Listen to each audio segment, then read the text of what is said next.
কখনো ট্যারিফ বাড়ানো নিয়ে ভয় দেখানো, তো কখনো আবার H1B ভিসা নিয়ে বড় নির্দেশিকা দিয়ে ভারতকে বিপাকে ফেলার কম চেষ্টা করেননি ট্রাম্প। ভারতকে পিষে মারতে সব দিক থেকে লাগাতার সাঁড়াশি আক্রমণ করেই চলেছেন আমেরিকার প্রেসিডেন্ট। কিন্তু মজার বিষয় কি জানেন, এর কিছু করেও কিছুতেই নরেন্দ্র মোদীকে তিনি শায়েস্তা করতে পারছেন না।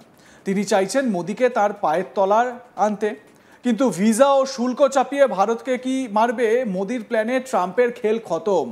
সমস্ত সমস্যাকে শেষ করতে plan B, plan C ready করে রেখেছে ভারত।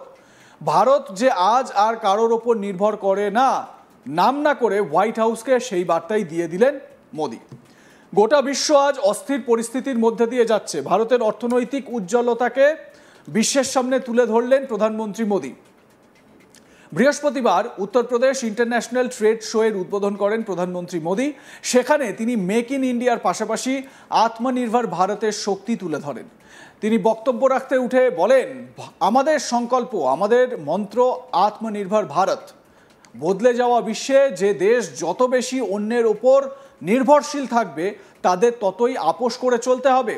এই জন্য ভারতের মতো দেশের কারো উপর নির্ভর করে থাকা উচিত নয়। তাই ভারতকে আত্মনির্ভর বানাতেই হবে। ট্রাম্পের ট্যারিফ বোমার যোগ্য জবাব দিয়েছেন প্রধানমন্ত্রী নরেন্দ্র মোদী, কিন্তু একবারও ট্রাম্প বা আমেরিকার নাম তিনি মুখে আনেননি। শুনুন তার বক্তব্য। हमारा संकल्प है, हमारा मंत्र है आत्मनिर्भर भारत। दूसरों पर निर्भर होने से ज्यादा व्यवस्था कोई और हो ही नहीं सकती। बदलती हुई दुनिया में जो देश जितना ज्यादा दूसरों पर निर्भर रहेगा, उसकी ग्रोथ उतनी ही कॉम्प्रोमाइज रहने वाली है। और इसलिए भारत जैसे देश को किसी पर निर्भर रहना अब मंजूर नहीं है। इसलिए भारत को आत्मनिर्भर बनाना ही होगा। মোদির এই বক্তব্যের কিছুক্ষণের মধ্যেই কিন্তু ট্রাম্প আরও এক বোমা ছেড়ে দিয়েছেন। কি বোমা? তিনি ভারতের যে সমস্ত পণ্য, বিশেষ করে ফার্মাসিউটিক্যাল, ফার্নিচার বা আসবাবপত্র, কিচেন ক্যাবিনেট, এই সমস্ত আসবাবপত্র, এই সমস্ত ওষুধপত্রাদির উপর 100% ট্যারিফ চাপিয়েছেন। মানে যেই সমস্ত পণ্য, ফার্মাসিউটিক্যাল, আসবাবপত্র, যে সমস্ত পণ্য ভারত রপ্তানি করে আমেরিকায়, সেই পণ্যগুলোর ওপর 100% ট্যারিফ চাপিয়েছেন। এবং এর জেরে আশঙ্কা করা হচ্ছে যে ভারতের বিশেষ করে যে ফার্মা কোম্পানিগুলো রয়েছে এবং যারা বিশেষ করে এর মধ্যে যারা জেনেরিক মেডিসিনগুলো তৈরি করে, সেই সমস্ত সংস্থাগুলোর কিন্তু একটা বড় বিপর্যয়ের মুখোমুখি তারা হতে চলেছেন, এমনটাই বিভিন্ন বিশেষজ্ঞ আশঙ্কা করছেন। আপনারা জানেন যে আমেরিকায় যে বাজার, সেই আমেরিকার বাজারে ভারতের যে জেনেরিক মেডিসিন, সেই জেনেরিক মেডিসিনের একটা বিশাল বড় মার্কেট রয়েছে। তার উপর 100% ট্যারিফ যদি চাপানো হয়, সেক্ষেত্রে নিশ্চিতভাবে ভারতের ব্যবসায়ী যারা বা ভারতের যে ফার্মা কোম্পানিগুলো, তারা বিপাকে পড়বেন। তাদের কিছুটা হলেও প্রাথমিকভাবে, পরবর্তীতে কি প্ল্যান আসবে, ভারত সরকার কি প্ল্যান নেবে সেটা পরের, কিন্তু প্রাথমিকভাবে একটা ধাক্কা কিন্তু চলেই আসে। যদিও প্রধানমন্ত্রী ঠিক এই জায়গা থেকেই বারবার করে বোঝানোর চেষ্টা করছেন যে আমাদের আত্মনির্ভর ভারত তৈরি করতে হবে। আত্মনির্ভরতার উপর নির্ভর করে বা ভর করে আমাদের এগিয়ে চলতে হবে। যে প্রোডাক্ট আমরা উৎপন্ন করব বা তৈরি করব, সেই প্রোডাক্টের বাজার আমরা আমাদের দেশেই তৈরি করে রাখব। তিনি এটাও বলেছেন যে ভারতের যদি কোনো জিনিসের চাহিদা তৈরি হয় ভারতের বাজারে, তাহলে সেই জিনিস তৈরির ক্ষমতা ভারতকে রাখতে হবে বা ভারতকে সেইটা করতে হবে, অর্থাৎ কমপ্লিট মেক ইন ইন্ডিয়া। ঠিক একই রকমভাবে ডোনাল্ড ট্রাম্পও তো মেক ইন আমেরিকা করার চেষ্টা করছেন। যাই হোক, প্রধানমন্ত্রী মোদী উত্তরপ্রদেশে ঠিক কি বলেছেন আরও একবার শোনাই আপনাদের, শুনুন। संकल्प है, हमारा मंत्र है आत्मनिर्भर भारत।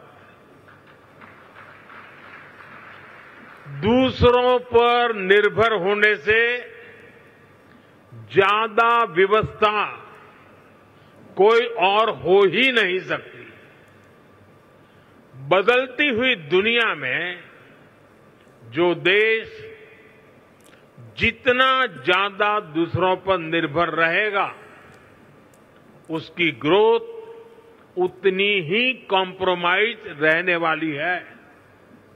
और इसलिए भारत जैसे देश को किसी पर निर्भर रहना अब मंजूर नहीं है। इसलिए भारत को आत्मनिर्भर बनाना ही होगा। এবং এর কিছুক্ষণ পরেই ডোনাল্ড ট্রাম্প তিনি এই 100% ট্যারিফের সিদ্ধান্ত নিয়েছেন। নিজের যে social media handle truth social, সেখানে তিনি পোস্ট করেছেন যে এই ফার্মাসিউটিক্যাল কোম্পানিগুলো যারা ভারতের এই ফার্মাসিউটিক্যাল কোম্পানি যারা আমেরিকায় রপ্তানি করে তাদের ওপর 100% ট্যারিফ চাপানো হচ্ছে। যদিও তিনি ভারতের নাম নেননি, তিনি বলেছেন যে বাইরের দেশের যে সমস্ত কোম্পানিগুলো রয়েছে যারা আমেরিকায় রপ্তানি করে ফার্মাসিউটিক্যাল প্রোডাক্ট, তাদের ওপর 100% ট্যারিফ। তিনি তারপরে এটাও বলছেন যে যদি কোনো কোম্পানি বা যদি কোনো সংস্থা আমেরিকায় এসে প্রোডাক্ট তৈরি করেন বা উৎপাদন করেন তাহলে তাদের জন্য কোনো ট্যারিফ লাগবে না। তিনি এটাও বলছেন যে গ্রাউন্ড ব্রেকিং শুরু হয়ে যাবে, মানে মাটি খোঁড়ার কাজ শুরু হয়ে যাবে আমেরিকায় এসে কারখানা তৈরি করার জন্য, সঙ্গে সঙ্গে সেটা 0% ট্যারিফে চলে যাবে। অর্থাৎ প্রধানমন্ত্রী মোদী যেরকমভাবে মেক ইন ইন্ডিয়ার কথা বলছেন, ঠিক সেই রকমভাবে মেক ইন আমেরিকার কথা বলছেন কে? Donald Trump. স্বাভাবিকভাবে ভারতের বাজারকে নষ্ট করার একটা প্রয়াস চালিয়ে যাচ্ছেন ডোনাল্ড ট্রাম্প। যদিও প্রধানমন্ত্রী মোদী তিনি কিন্তু বিভিন্ন সময় এটা তার বক্তব্যে বলেছেন যে আমার ব্যক্তিগত বিভিন্ন জায়গায় খামতি হলেও বা ব্যক্তিগতভাবে আমি এ বিষয়ে হ্যাম্পার হলেও মানুষের স্বার্থে, দেশের স্বার্থে এবং দেশের কৃষকদের, শ্রমজীবী মানুষের স্বার্থে, ক্ষুদ্র শিল্প যার সঙ্গে যারা যুক্ত রয়েছেন তাদের স্বার্থে আমি অন্য কোনো জায়গা বা অন্য রকমভাবে ভাবনা চিন্তা করব না, বা এটা সমঝোতা করতে আমি রাজি আছি। স্বাভাবিকভাবে ডোনাল্ড ট্রাম্পের এই বক্তব্য, ডোনাল্ড ট্রাম্পের যে এই বক্তব্য সেই বা এই ট্যারিফ চাপানো সে প্রসঙ্গে কোনো কিছু না বললেও প্রধানমন্ত্রী নরেন্দ্র মোদী তিনি যে এই কথাটা পরিষ্কার বুঝিয়ে দিলেন নাম না করে যে কারোর ওপর নির্ভরশীলতা মানে তার ওপর বিবশ হয়ে যাওয়া। কি বলেছেন উত্তরপ্রদেশের মাটি থেকে আরও একবার শুনুন। हमारा संकल्प है, हमारा मंत्र है आत्मनिर्भर भारत। दूसरों पर निर्भर होने से ज्यादा व्यवस्था कोई और हो ही नहीं सकती। লাইক কমেন্ট শেয়ার করতে ভুলবেন না। দেখতে থাকুন আজ তাক বাংলা। সাবস্ক্রাইব করুন আমাদের ইউটিউব চ্যানেলটি, বেল আইকন প্রেস করুন নোটিফিকেশন পেতে।